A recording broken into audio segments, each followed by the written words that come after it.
大家好，我係泰嘉奇，歡迎嚟到 TKK 開心 Share。咁今日呢，又有啲新玩意想同大家分享啦。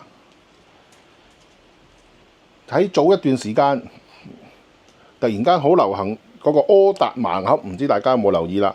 就係一部咁樣細細部嘅 DC 啦，咁嘅 size 可以做鎖匙扣，帶去周圍玩。插 memory card， 側邊呢個可以做 viewfinder。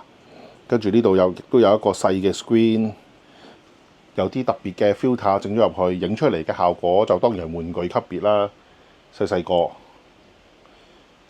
咁都可以話大賣，跟住周圍都要炒啊！有段時間呢個盲盒，咁我自己亦都貪得意趁熱鬧入手咗一個。但係喺早2個月呢，可能受到呢一個咁嘅玩具嘅啟發呢。Intra 360咧，亦都推出咗個類似嘅產品。咁唔知大家有冇留意過 Intra 360咧？其中一個系列就叫做 Go 嘅系列，就係嗰啲好細個手指頭咁嘅相機仔，可以周圍磁吸喺唔同嘅地方。影啲小特別取景嘅小片段啦。咁佢亦都有個叫做 Action Pod 嘅產品啦，就將呢個小相機插入去就變成咗一個好似GoPro咁樣嘅運動相機。咁呢部機咧，亦都喺今年咧就都出咗一部最新嗰代叫 Go Ultra。咁 Go Ultra 咧就唔再係咁手指頭型啦，就變咗四四方方一粒，而且亦都有啲改進，譬如可以插卡啦。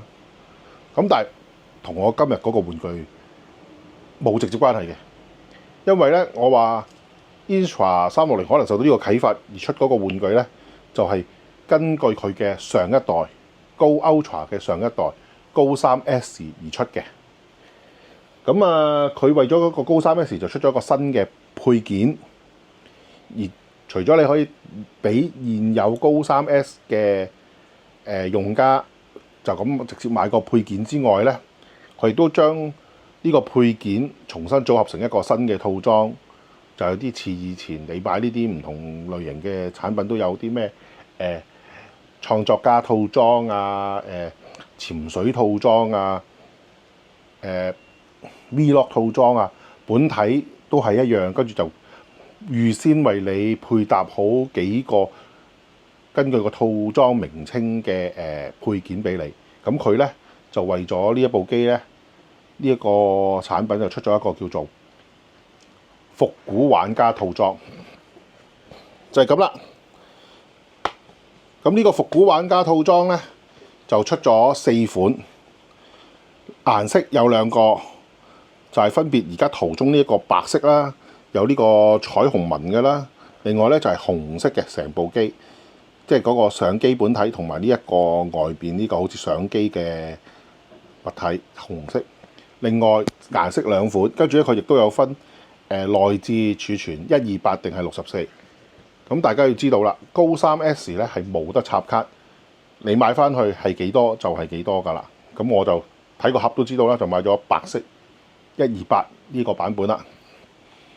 咁呢一個套裝同你就咁買部 Go 3S 嘅套裝有啲乜嘢唔同同埋相同呢？開箱，首先開箱當然就一定會有機嘅本體啦。機嘅本體咧就已經有呢個花紋喺度，但係呢個花紋咧其實就唔係直接喺個機上面嘅。如果大家係有留意Intra 360個網店，留意 Go 3S 啊，佢咧有一個服務嘅，就喺訂製一個好似呢個點貼紙貼上去嘅。咁你當然可以亦都自己 upload 個圖俾佢做，咁做成呢個紋咁貼上去，個外觀會變成一樣啦。咁但係喺呢個版本度咧，佢就已經幫你整咗上去。而呢一個咁嘅紋呢個咧，就唔係一塊簡單嘅貼紙嚟嘅，係一個 NFC 嚟嘅。咁係Go 3S其他套裝冇嘅，係呢個復古玩家先有嘅。咁除咗呢一塊咧，佢亦都送多咗一塊士啤嘅俾你嘅。一陣間先講呢個 NFC 有咩用。咁另外當然呢一個套裝最重要嘅配件啦，就係呢一嚿咁嘅配件啦。可以散買嘅。頭先我講，如果你已經係現有高三 S 買家，你可以直接就係買呢一嚿嘅。咁當然啦，亦都送咗一條咁嘅手帶仔俾你啦，嚇唔好用手帶，一個尾俾你啦。咁你自己去再配手繩、手帶咁用嘅。跟住送咗一條頸繩俾你啦，咁你可以掛住，跟住頭先呢一節就扣落去，咁啊掛住喺頸度用啦。另外舊嗰個套裝同呢一個套裝都有嘅一塊頸板，咁啊可以磁吸上去一塊，跟住 USB Type-C 充電線喺個機上邊已經預先幫你用螺絲旋紋上咗上去嘅鏡頭保護蓋。鏡頭保護，而最大嘅特別咧，就係佢冇咗嗰個 Action Port， 即係變做 GoPro 嗰個產品，冇咗嗰嚿嘢點充電咧？呢隻咁嘅相機仔咧係冇 Type-C， 冇得充電嘅，所以佢就要送另一嚿方便你叉電嘅嘢啦。於是咧，佢冇咗個 Action Port， 就送咗呢一個，有個 Type-C 口。呢度一樣有個觸點就可以拍上去，咁就叉電㗎。大家見到係啦，跟住你就呢度插 USB-C 就嚟充電。咁呢嚿係乜嘢嚟嘅咧？呢嚿其實亦都係一嚿外置電池，亦都可以喺佢官網度都揾到嘅散買嘅。咁你如果本身已經有高三 S， 需要多一嚿外接電，而想買官方嘅就可以買佢啦。跟住就冇噶啦，冇晒其他嗰啲冇夾啊、掹啊。頭先亦都講咗啦，冇咗個 Action Port。呢個就係呢一部復古玩家嘅開箱入邊全部有嘅物體啦。咁為咗佢咧，我亦都一開始咧收到部機咧，即刻就買咗兩個官方嘅配件，兩個非官方嘅配件。咁第一個官方配件咧就呢個，冇特別㗎，可以講就係一個原廠出嘅盒啦。咁啊方便大家就咁帶出街啦。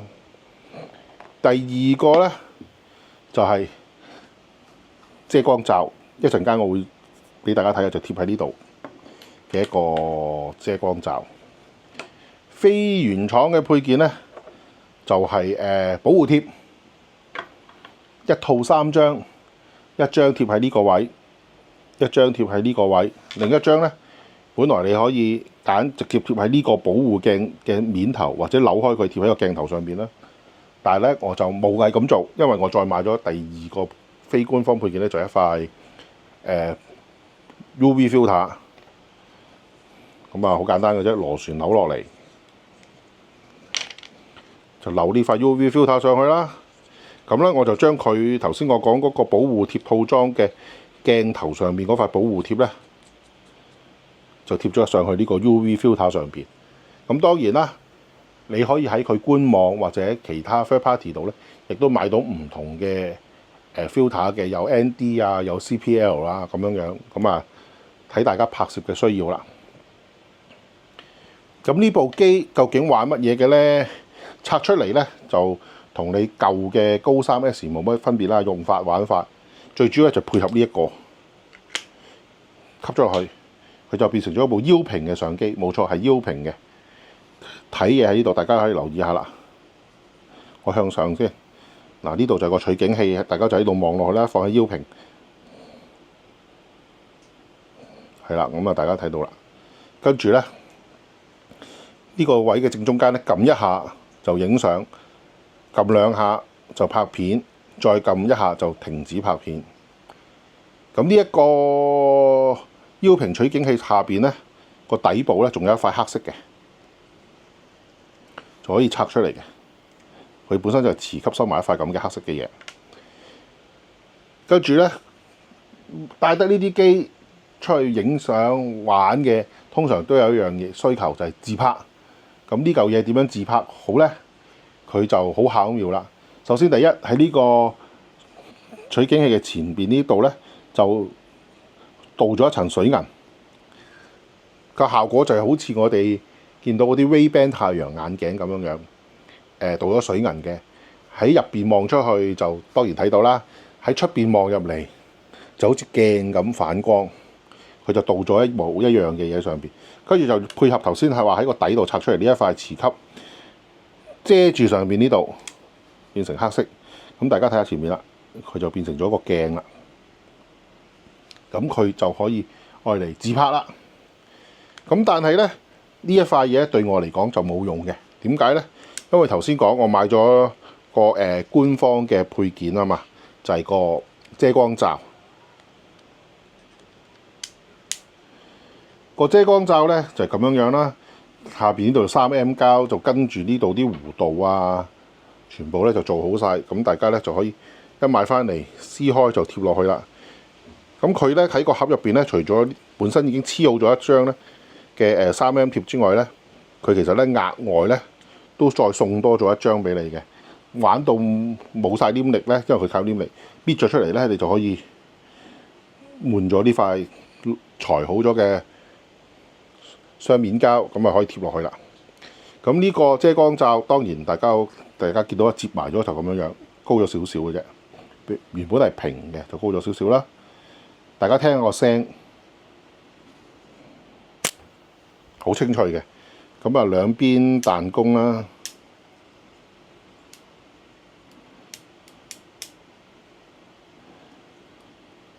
跟住拋翻落嚟。咁頭先講啦。本來底嗰塊磁吸就為咗遮住呢度啊嘛，咁其實我閂埋咗個遮光罩咧，就等於咗冚遮住咗，咁前邊咧亦都已經可以自拍啦。所以呢一塊嘢咧就冇用噶啦。咁呢一個取景器咧，仲有一個位置就係呢度呢塊背板啦。大家留心啦，呢塊背板咧呢度咧有個位俾大家方便去開嘅，一拍咁就拍落嚟，硬拍嘅啫。一塊磁吸板拍咗落嚟之後咧，大家留意啊，佢反轉咗咧，亦都可以擺落去，但係反轉咗咧嗰個握手位咧就縮咗喺入邊咧，就冇咁容易拆落嚟噶啦。拆咗落嚟之後，其實大家就可以直接將呢一嚿我頭先講嘅外置電池咧，照吸埋上去。咁啊，本來係平咧，就變咗突出嚟。咁但係帶出去咧個好處就係、是，第一已經將個外置電池吸咗上去。時間長咗1倍。第二呢一嚿嘢咧，你本身其實某程度上係咪都要帶㗎啦？因為如果你用到冇電，30幾分鐘就冇電，你都要揾辦法幫佢充電，你都要帶住佢，因為佢亦都等於個充電座。不如直接唔帶呢塊底板，直接長期都插住呢一粒電，就等於帶埋個充電座。咁樣喺我心目中佢就係完全體啦，就可以。加晒所有嘢都好，仍然可以啱啱好放落呢個包，就係咁就拎出去玩啦。咁呢一部機同個舊款其他嘅高3 S 有啲乜嘢唔同？變咗呢個套裝之後，多咗呢個腰屏玩法，亦都缺失咗啲乜嘢呢？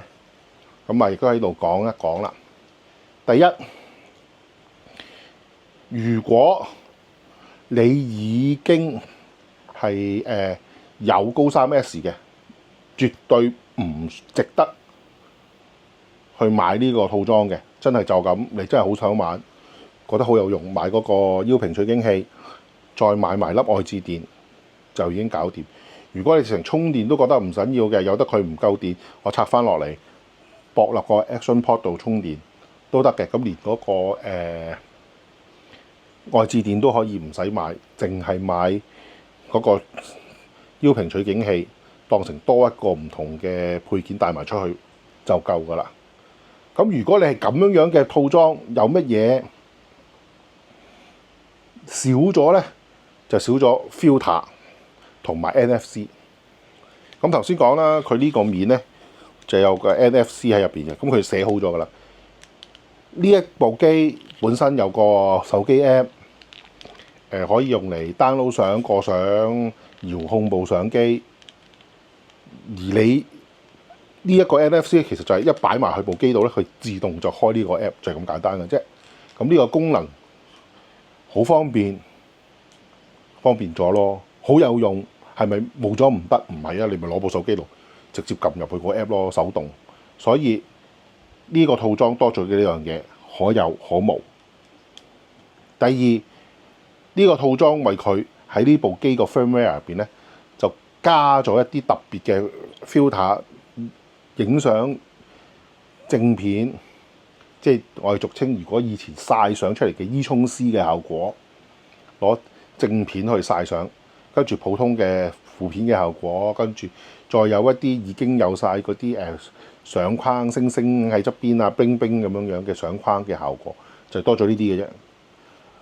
如果你係買一部舊嘅其他版本嘅高3 S 加個腰屏取景器，你缺少咗嘅就係呢一個 NFC 冇送嗰粒外置電，同埋冇咗部機入邊嘅 filter。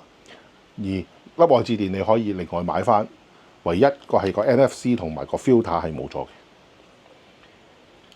咁所以如果你而家係乜嘢都冇，又乜嘢都想有齊嘅話咧，我就反而調翻轉啦，你就買呢一個套裝，跟住去買翻一個嗰個 Action Port 嗰個咁嘅變成 GoPro 嗰個，拋入去一樣通用，一樣用到，咁反而你就齊翻晒功能。跟住當然啦，另外再買佢嗰啲咩帽夾啊嗰啲，亦都可以另外再散配翻。咁反而咧就會功能上邊最齊啦。咁好啦，呢部機影出嚟嘅效果係點樣咧？其實就係同以前嘅高3 S 係冇分別嘅。呢部機亦都係舊年就已經出咗，即係高3 S 本體，所以佢嘅效果啊、收音啊諸如此類點樣咧，係已經講得好清楚噶啦。咁大家好容易都揾到 sample， 咁所以我亦都無謂再講啦。咁反而係完全冇入接觸過嘅，咁我有少少想同你講，呢一部機第一冇得接外置咪嘅，大家要留心。如果拍片，你就算買翻佢本家嘅咪咧，都係接唔到嘅，佢係冇得接外置咪，只可以用佢機身本身上面嘅。而佢亦都係有嗰啲叫做防風棉買嘅，就幾核突下嘅一塊海綿咁，就貼喺呢個鏡頭呢個位置。因為咧個收音咪其中一個咧就喺呢度，所以就貼喺呢度，就冇得揀㗎啦。咪就冇嘅。第二，呢部機係冇得插卡啦。如果你買呢一個版本咧，由於缺失咗嗰個 Action Port 咧，就有一個功能咧係用唔到嘅，就係翻賣。係啦，蘋果嗰個翻賣啊。咁因為好神奇嘅，佢本身呢一個嘅相機仔咧係有呢個功能，但係你要啟動呢個功能咧，就要你插落去個 Action Port， 跟住喺個 Action Port 嗰個 Touch Screen 上面咧啟動。而呢一個套裝本身係冇嗰個 Action Port 啦，所以就冇得喺用個 Action Port 去啟動呢個功能。如果你另外再買個 Action Port 咧，將呢個插落去一樣可以啟動嘅。咁啊，留意啦，開唔到嘅功能。第二想講嘅就係呢一粒咁嘅原裝外置電兼充電器咧，我某程度上咧，我覺得係超級低能嘅。一插落去，咁啊，大家見到着咗綠燈啦，着咗綠燈咧，代表其實呢粒電運作緊，就幫呢部機叉緊電。咁但係你見到呢部機呢度位嗰盞燈冇咗嘅。如果佢冇電要充電咧，就會係紅色，跟住一路着燈，跟住就叉啦。叉到咁熄咗燈咧，代表呢部機滿電。咁樣咧，呢部機好明顯，呢粒電咧就可能為咗慳錢，就慳咗嗰啲充電嘅控制嘅 chips 啦，所以就會有頭先嗰個問題啦。一直充，一直充，一直充，唔識得停。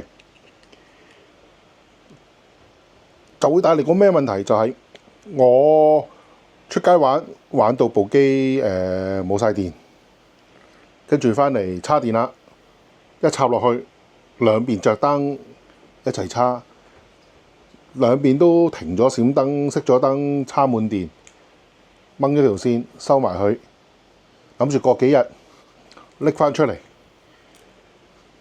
本體充滿電，但係結果就係粒外置電就可能用咗一橛啊，或者甚至消耗晒添。於是啲人就話佢低 B 啦，咁我都同意嘅。有啲人就話咁好唔方便喎，我咪即係要睇住叉滿電之後拆咗佢出嚟，拍翻嗰塊底板，咁到我用嘅時候先至又拆翻塊底板，安翻呢個上去。結果都係要帶埋嗰塊板出去，唔同頭先我講話塊底板收埋唔用啦，就係咁樣就算。咁但係呢，我就俾一個建議大家啦。呢一個外置充電呢係一個對稱嘅可以叫橢圓形啦。咁所以大家安裝嘅時候要留心啦。呢邊有嗰啲金屬觸點，呢一邊呢都有嗰啲金屬觸點嘅。你用嗰下金屬觸點對金屬觸點一拍落去，咁充電啦，用緊啦。但係當你如果叉滿嘅時候，除咗掹線，就做多一步啦，將佢叉落嚟，反轉180度，觸點喺呢邊噶嘛，呢個觸點向咗上，佢一樣可以安上去嘅。安咗上去之後，個觸點掂唔到，自然就唔充電啦。所以睇下唔着燈。咁本來 Type-C 下邊變咗上邊啦，亦都唔着燈啦。咁你就可以變咗唔會有頭先嗰個問題，變咗我自己人手手動去克服呢個問題啦。咁你就可以成嚿收埋去，到用嘅時候，咁你咪反轉咁一安，咁咪開始用咯。跟住成嚿咧佢叉電，叉滿之後就記得反一反咁先收。係麻煩嘅，因為佢個設計上邊嘅不足，你就要做多一步咁樣反轉粒電。但係總好過我要拆咗佢安翻塊底板，兩個獨立嘅物體，不論係粒電安咗上去嘅時候帶埋塊板，定係安咗塊板上去獨立帶粒電，叫帶少嚿嘢啦。咁呢個就係我想講嘅另一個技巧小分享啦。咁今日嘅分享就嚟到呢度啦，希望大家鍾意啦，咁記得 like、subscribe 同埋 share 啦，拜拜。